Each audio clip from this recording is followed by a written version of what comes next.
નાયણભાઈ, મારો ગોગાનો ભગવાન એવું કે છે કોઈ વાતે ખાદ નહીં રાખે એવું હું ભગતનો ગોગો કહું છું ભાઈ.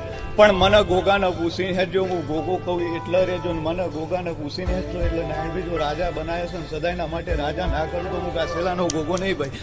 અને હું મેદપરાનો કાસેલાનો ગોગો મારી પરમોના ભગવાન એવું કહેતા હોય નાયણભાઈ. બાપુ આ તો મારી ભૂલવાની વિડાથી હોય નાયણભાઈ. અને જો કદાચ હું એ લૂંટ્યું છે ને એ તો હું ભગતનો ગોગો કહેતો હોય ને મારે પરમોના ભગવાન કહેતા હોય. નાયણ અરજી એમને કદાચ એવું વિચાર્યું હતું અને હું એ પરમો હવરી ફલંગ બારી. નાયણભાઈ, એ મારો પરમો નખવામો તો ગાય કુવાસ્યો તમારી નાભીમાં જેવી જેવી જેની વાતો પડી હશે ને મારા પરમોના ભગવાન બોલતા હશે. નાયણભાઈ, અરે માનવ્યો મારો ગોગાનો ભગવાન માનવ્યો હત તમારું શું થાય માનવ્યો?